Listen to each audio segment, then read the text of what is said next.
Election کے بعد اور پارلیمانی پروسیڈنگ شروع ہونے کے بعد کوشش ہوتی ہے کہ ماضی کو بول کے آگے کی طرف بڑھا جائے، اور الیکشن کے رزلٹ پہ لوگ اتنا ناکامی کو تو ضرور دیکھتے ہیں، لیکن ریگنگ کی ڈسکشن دنیا میں نہیں ہوا کرتی۔ لیکن جب الیکشن میں ریگنگ نہ ہو، لیکن وہ اس طرح سے ایک ففتھ جنریشن کی دھاندلی آپ کر لیں کہ پیسفل الیکشن کے بعد لوگوں کے ووٹ کے بعد کاؤنٹنگ کے بعد آپ بیسیکلی ریزلٹ چینج کریں، یہ پاکستان میں پہلے ٹائم ہوا۔ اس لیے ہم آپ کو آج کچھ فیکٹس اینڈ فگر دیں گے۔ اس تناظر میں جس طرح الیکشن کمیشن نے اپنے فارم 45 اپلوڈ کر لی ہے، سب سے پہلی بات تو یہ ہے پاکستان تحریک انصاف قومی اسمبلی سے ریلیٹڈ پہلے سے ہی کہتی چلی آ رہی ہے کہ ہمارے 180 سیٹس ہیں، وہ ہم آپ کو بتا چکے ہیں کہ ہمارے 4 سیٹ ہم بلوچستان میں جیت چکے ہیں۔ اسی طرح 115 سیٹیں فارم 45 کے مطابق ہم پنجاب میں جیت چکے ہیں۔ اسی طرح 42 سیٹس ہم KPK سے جیت چکے ہیں اور 16 سیٹیں ہم سندھ سے جیت چکے ہیں۔ یہ فگر دے چکے ہم۔ آج جو ہم آپ کو دکھانے جا رہے ہیں، ایک چیز صرف آپ کو پہلے بتائیں کہ پورے ملک میں تقریباً 40% کے قریب ٹرن آؤٹ رہا ہے ووٹروں کا، 40% کے قریب ٹرن آؤٹ رہا ہے پورے ملک میں۔ ہم آپ کو کچھ کنسٹیچوئنسی کا فگر دکھائیں گے جو سپریم کورٹ نے کئی مرتبہ اپنی ججمنٹ میں یہ کہا ہے کہ یہ ان نیچرل ٹرن آؤٹ ہے۔ وہ ان نیچرل ٹرن آؤٹ آپ کو اس مرتبہ ہم ان کنسٹیچوئنسی میں دکھانے جا رہے ہیں جس میں سے ہمیں ہروایا گیا ہے۔ وہ ایسی کنسٹیچوئنسی ہے اور ایسے پولنگ سٹیشنز ہیں جہاں پر ٹرن آؤٹ ایون 100% سے بھی بڑھ کر ہے، ایون 90% بھی وہ ٹرن آؤٹ ہے، 99% ٹرن آؤٹ ہے، ڈسپائٹ دا فیکٹ کہ یہ سپریم کورٹ کا کہنا ہے کہ یہ بڑا ہی ان نیچرل ہے، کیونکہ جو ایکچوئل ریکارڈ ہے اس کے مطابق 40% ٹرن آؤٹ ہوا ہے۔ اس کے ساتھ آپ کو ایسے فارم 45 سے موازنہ کرائیں گے کہ فارم 45 کے قانون یہی ہے کہ فارم 45 جب پریزائڈنگ افسر بناتا ہے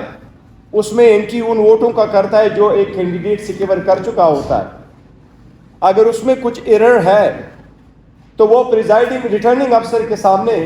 جس وقت لے کے جاتا ہے تو قانون لا میں بھی الیکشن ایکٹ میں اور الیکشن رول کے مطابق یہ ہے کہ وہ دونوں کے ساتھ اس کی کریکشن ہو، اس پہ ریٹرننگ افسر کا کاؤنٹر سائن اور دستخط ہو، اور اس پہ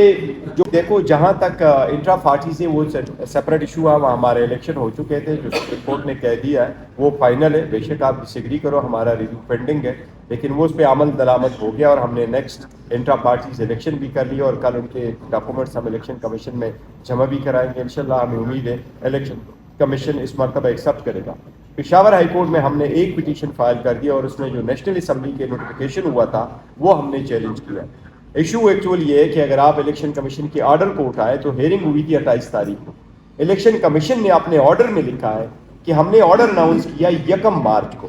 لیکن آپ سب کو معلوم ہے 1 مارچ کو کوئی آرڈر اناؤنس نہیں ہوا تھا، اس پہ آرڈر لکھا ہے 1 تاریخ، لیکن ڈیسیجن کا ڈیٹ ہمیں ملا ہے 4 تاریخ کو، اور 4 کو نوٹیفیکیشن بھی ہو گئی ہے۔ تو اس لیے ایک کو ہم نے چیلنج کیا ہے، ہمیں امید ہے انشاءاللہ تعالیٰ کہ عدالت اس کو برقرار رکھے گی۔ اب یہ کنسٹیٹیوشنل ایشو ہے، جو عدالت کا فیصلہ ہوگا وہی ہے۔ آپ سمجھتے ہیں کہ بنیادی غلطی کے ساتھ سے بھی ہوئی ہے، عدالتیں تو جس عدالت میں بھی جائیں گے بنیادی غلطی تو پکڑے گی، آپ نے کیا کیا تھا کہ اس کا آج وقت دیکھو، اگر آپ کا یہ کہنا ہے کہ جی ہمارا یہ ہے کہ ہم نے پاکستان تحریک انصاف کے انٹرا پارٹیز کا ایک ایشو تھا، کیونکہ ہمیں یہ ہر صورت کوشش کر رہے تھے کہ ہمیں بلا نہ ملے، اور اس کی یہی ایک کوشش تھی ان کی، کیونکہ 3 صورتوں میں آپ نشان ریفیوز کر سکتے ہیں، یا یہ کہ آپ نے 5% وومن کی ریپرزنٹیشن نہ دی ہو قانون کے مطابق تو آپ کو نشان نہیں ملے گا، دوسرا یہ کہ آپ نے انٹرا پارٹیز الیکشن نہ کروایا، اور تیسرا یہ کہ آپ نے اپنے فنڈنگ کے بارے میں سورس نہ بتایا۔ ہمارا سب کچھ کنکلوڈ تھا، یہ کہا گیا کہ آپ کے انٹرا پارٹیز ٹھیک نہیں ہے تو نشان چلا گیا۔ جس دن نشان لیا تو نشان کا فیصلہ آپ کو معلوم ہے رات 11 بجے آیا تھا، اور اس سے پہلے ہم نے انڈیپینڈنٹ نشانات الاٹ ہوئے تھے. اس سے پہلے ریزرو سیٹ کے لیے ہم نے اپنی پرائیورٹی لسٹ بھی سبمٹ کر دی تھی اور ہم نے وومن اور نان مسلم کی ڈاکومنٹس بھی بھیج دیے تھے اور وہ فائل کر چکے تھے. یہ تو آل آف سڈن ایسا ہوا کہ ہم سے سب کچھ لے گیا تھا اور لیا کب تھا, کیونکہ وہ ڈیٹ فائل کرنے کی ڈیٹ سپریم کورٹ نے جو دی تھی وہ 24 دسمبر تھا اور 24 دسمبر کو ہمارے حق میں سٹے موجود تھا. اس کے بعد ہمارے حق میں سٹے آیا تھا. کمیشن نے ہمارا اسکروٹنی روکنے کے لیے اپنے پروگرام کو شیڈول چینج کر کے 13 جنوری پہ لے گیا تھا اور 13 جنوری کو بھی ہماری اسکروٹنی نہیں کی تھی. جب نشان چلا گیا تو وہ یو نو اٹ کہ وہ کیا ہوا تھا اس وقت. دیکھو ہم ویکلی یا فورٹ نائٹ ہمارا احتجاج رہے گا, پیسفل رہے گا. یہ ہمارا یہ جمہوریت کا ایک حصہ ہے آپ کا کہ آپ پروٹیسٹ کرتے ہو اگر آپ کو ریلیف نہیں ملتا, لیکن فی الحال کوئی ایسا ارادہ نہیں ہے کہ ہم لانگ مارچ کریں. ایسے Thank you.